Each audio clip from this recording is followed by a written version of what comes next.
कि हम लोग अपने अपने परिवार के अपनी तनख्वाह के अनुसार व्यय का, खर्चे का एक बजट बनाते हैं और महीने के बाद नई तनख्वाह मिलती है, फिर से बजट बना लेते हैं। ये भारतवर्ष भी एक परिवार है, इसके पूरे वर्ष के खर्चे के लिए, व्यय के लिए एक बजट बनाया जाता है और इस पर हमारी राष्ट्रपति, भारत देश की राष्ट्रपति ये द्रौपदी मुर्मू ने, श्रीमती द्रौपदी मुर्मू ने एक भाषण दिया बजट के ऊपर, जो भाषण आप सब लोगों के लिए बहुत उपयोगी है। इसको आइए ध्यान से सुनते हैं। राष्ट्रपति द्रौपदी मुर्मू ने कहा कि माननीय सदस्यगण, संसद के इस संवेद सत्र को संबोधित करते हुए मुझे हार्दिक प्रसन्नता हो रही है। कुछ ही महीने पहले देश ने अपनी आज़ादी के 75 वर्ष पूरे करके आज़ादी के अमृत काल में प्रवेश किया है। आज़ादी के इस अमृत काल में हजारों वर्षों के गौरवशाली अतीत का गर्व जुड़ा है। भारतीय स्वतंत्रता संग्राम की प्रेरणाएं जुड़ी हैं, भारत के स्वर्ण भविष्य के संकल्प जुड़े हैं। अमृत काल का यह 25वां कालखंड, 25 वर्ष का कालखंड स्वतंत्रता की स्वर्णिम शताब्दी का और विकसित भारत के निर्माण का कालखंड है। ये 25 वर्ष हमारे सबके लिए और देश के प्रत्येक नागरिक के लिए कर्तव्यों की पराकाष्ठा करके दिखाने के लिए है। यह हमारे सामने युग निर्माण का अवसर है और हमें इस अवसर के लिए 100% सामर्थ्य के साथ क्षण क्षण कार्य करना है। हमें 2047 तक ऐसे राष्ट्र का निर्माण करना है जो अतीत के गौरव से जुड़ा हो और जिसमें आधुनिकता का हर स्वर्णिम अध्याय हो। हमें ऐसा भारत बनाना है जो आत्मनिर्भर हो और जो अपने मानवीय दायित्वों को पूरा करने में समर्थ हो। ऐसा भारत जिसमें गरीब न हो, जिसका मध्यम वर्ग भी वैभव से युक्त हो। ऐसा भारत जिसकी युवा शक्ति, नारी शक्ति समाज और राष्ट्र को दिशा देने के लिए सबसे आगे खड़ी हो, जिसमें युवा समय के 2 कदम आगे चलते हों। ऐसा भारत जिसकी विविधता और अधिक उज्जवल हो, जिसकी एकता और अधिक अटल हो, अवलोकन और आकलन भी करेगा। 2047 में जब इस सच्चाई को जीवंत करेगा देश, तो निश्चित रूप से उस भव्य निर्माण की नींव का अवलोकन और आकलन भी करेगा। तब आजादी के अमृत काल की इस प्रथम बेला को एक अलग आस्था के साथ देखा जाएगा। इसलिए आज अमृत काल का यह समय, यह कालखंड बहुत महत्वपूर्ण हो गया है। मेरी सरकार को देश के लोगों ने जब पहली बार सेवा का अवसर दिया, तब सबका साथ सबका विकास के मंत्र के साथ हमने शुरुआत की थी। समय के साथ इसमें सबका विश्वास और सबका प्रयास भी जुड़ गया। यही मंत्र आज विकसित भारत के निर्माण की प्रेरणा बन चुका है। विकास के इस कर्तव्य पथ पर चलते हुए मेरी सरकार को कुछ ही महीनों में 9 वर्ष पूरे हो जाएंगे। मेरी सरकार के लगभग 9 वर्षों में भारत के लोगों ने अनेक सकारात्मक परिवर्तन पहली बार देखे हैं। सबसे बड़ा परिवर्तन यह हुआ है कि आज हर भारतीय का आत्मविश्वास शीर्ष पर है और दुनिया का भारत को देखने का नजरिया बदला है। जो भारत कभी अपनी अधिकांश समस्याओं के समाधान के लिए दूसरों पर निर्भर करता था, वही आज दुनिया की समस्याओं के समाधान का माध्यम बन गया है। जिन मूल सुविधाओं के लिए देश की एक बड़ी आबादी ने दशकों तक इंतजार किया, वे इन वर्षों में उसे मिली हैं। जिस आधुनिक इंफ्रास्ट्रक्चर की हम कभी कामना करते थे, वह इन वर्षों में देश ने बनाना शुरू किया है। आज भारत में एक ऐसा डिजिटल नेटवर्क तैयार हुआ है जिससे विकसित देश भी प्रेरणा ले रहे हैं। बड़े बड़े घोटालों, सरकारी योजनाओं में भ्रष्टाचार की जिन समस्याओं से देश मुक्ति चाहता था, वह मुक्ति अब देश को मिल रही है। पॉलिसी पैरालिसिस की चर्चा से बाहर आकर आज देश की पहचान तेज विकास और दूरगामी दृष्टि के लिए फैसलों के लिए हो रही है। इसलिए हम दुनिया की 10वें नंबर की अर्थव्यवस्था से 5वें नंबर पर पहुंच गए हैं।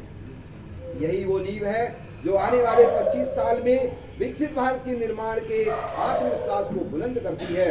माननीय सदस्यगण, भगवान बसवेश्वर ने कहा था, काकदेव कैलाशः, अर्थात कर्म ही पूजा है और कर्म ही शिव है। उसके दिखाए मार्ग पर चलते हुए मेरी सरकार राष्ट्र निर्माण के कर्तव्य को पूरा करने में तत्परता से जुड़ी है। आज भारत में एक स्थिर, निडर, निर्णायक और बड़े सपनों के लिए काम करने वाली सरकार है। आज भारत में ईमानदार का सम्मान करने वाली सरकार है। आज भारत में गरीबों को स्थायी समाधान और उसके स्थायी सशक्तिकरण के लिए काम करने वाली सरकार है। आज भारत में अभूतपूर्व स्पीड और स्केल पर काम करने वाली सरकार है। आज भारत में इनोवेशन और टेक्नोलॉजी के माध्यम से जन कल्याण को सर्वोपरि रखने वाली सरकार है। आज भारत में महिलाओं के सामने से हर बाधा को दूर करने वाली सरकार है। आज भारत में प्रगति के साथ ही प्रकृति का भी संरक्षण करने वाली सरकार है। आज भारत में विरासत के संरक्षण के साथ आधुनिकता को बढ़ावा देने वाली सरकार है। आज भारत में अपनी वैश्विक भूमिका को लेकर आत्मविश्वास से आगे बढ़ने वाली सरकार है। माननीय सदस्यगण, मैं आज इस सत्र के माध्यम से देशवासियों का आभार व्यक्त करती हूँ। उन्होंने लगातार 2 बार एक स्थिर सरकार को चुना है। मेरी सरकार ने देश हित को सदैव सर्वोपरि रखा है। रणनीति में संपूर्ण परिवर्तन की इच्छा शक्ति दिखाई है। सर्जिकल स्ट्राइक से लेकर आतंकवाद पर कठोर प्रहार तक, LOC से लेकर LAC तक, हर दुस्साहस के कड़े जवाब तक, आर्टिकल 370 को हटाने से लेकर 3 तलाक तक मेरी सरकार की पहचान एक निर्णायक सरकार की रही है। स्थिर और निर्णायक सरकार होने का लाभ हमें 100 साल की सबसे बड़ी आपदा और उसके बाद बनी परिस्थितियों से निपटने में मिल रहा है। दुनिया में जहां भी राजनीति का स्थिरता है, वे देश आज भीषण संकटों से घिरे हैं, लेकिन मेरी सरकार ने राष्ट्र हित में जो भी निर्णय किए उसके लिए बाकी दुनिया से बहुत बेहतर स्थिति में है।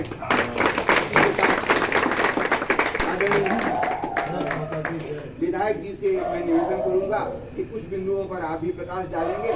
मैं अपनी वाणी को समाप्त करता हूं। भारत माता की जय। भारत माता की जय। वंदे मातरम। वंदे मातरम।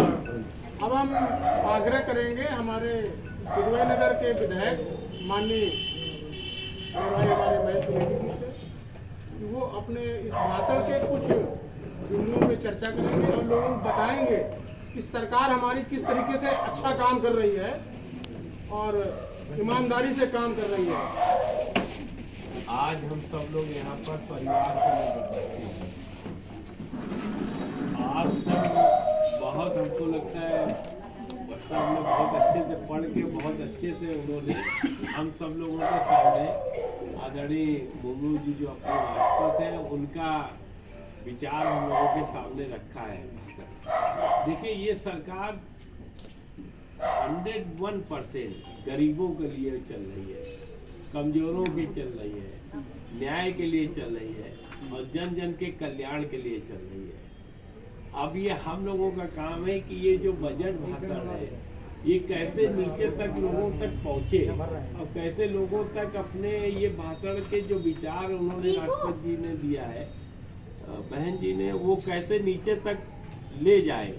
इसलिए निश्चित रूप से न्याय के लिए है, विकास के लिए है, जन जन के कल्याण के लिए हम लोग काम करने के लिए आए। अगर इस विचारधारा को हम लोगों को आगे बढ़ाना है तो हम सब लोगों को उनके पद चिन्हों में चलना पड़ेगा। और जब तक हम लोग पद चिन्हों में नहीं चलेंगे, हम लोग अपना जीवन पारदर्शित नहीं रखेंगे, जब तक हम लोग लोगों के कल्याण की भावना नहीं रखेंगे तो हमको लगता है दिक्कत है। इसलिए अगर इस मृत लोक में आने के बाद हम लोग चाहते हैं कि आगे आने वाली पीढ़ियों को हम लोग सुख दें, भ्रष्टाचार मुक्त व्यवस्था दें और जन जन के कल्याण के लिए काम करें, तो हम लोग अपने आचरण में उसको लाना पड़ेगा। अपने आचरण में लाके अपने कर्मों से जो राष्ट्रपति जी के विचार हैं, जो आदरणीय मोदी जी के विचार हैं, जो उत्तर प्रदेश में आदरणीय योगी जी के विचार हैं, उन सब विचारों को लेकर हम सब लोग जन कल्याण के लिए काम करें। और कहते हैं कलयुग में सबसे बड़ी अगर कोई पूजा है, आराधना है तो जन कल्याण, लोगों के दिलों में रहना। लोगों के दिलों में वही व्यक्ति रह सकता है जो पारदर्शी जीवन जीने वाला है, जिसकी कथनी करनी में फर्क नहीं है, जो समाज को एक परिवार जैसी भूमिका को लेकर चलता है, जो परिवार जैसी भावनाओं को लेकर लोगों के कल्याण के लिए, जन के कल्याण के लिए काम करते। जैसे साधु होता है तो साधु क्या है कि सबके कल्याण के लिए भावना रखना है। तो जब राजनीति क्षेत्र में हम लोग काम कर रहे हैं, सोशल वर्कर हैं, तो हम लोगों का धर्म और राजनीति एक साथ चलेगा। तभी हम लोग सनातन धर्म को प्रबल कर सकते हैं और सबके विकास और सबके साथ के लिए हम लोग काम कर रहे हैं। इसलिए हम लोग किसी के परहेज में नहीं है, कोई हमारे को परहेज में रखता है ये उसका अपना विचार हो सकता है, लेकिन हम लोग दृढ़ संकल्पित हैं कि जन जन के कल्याण के लिए काम करने के लिए आए हैं और जन जन के कल्याण के लिए हम लोग काम कर रहे हैं। इसलिए आप लोग स्वयं बहुत समझदार हैं और जितने भी लोग हैं यहाँ पर जिम्मेदार लोग बैठे हुए हैं और जिम्मेदार लोग यहाँ उपस्थित है।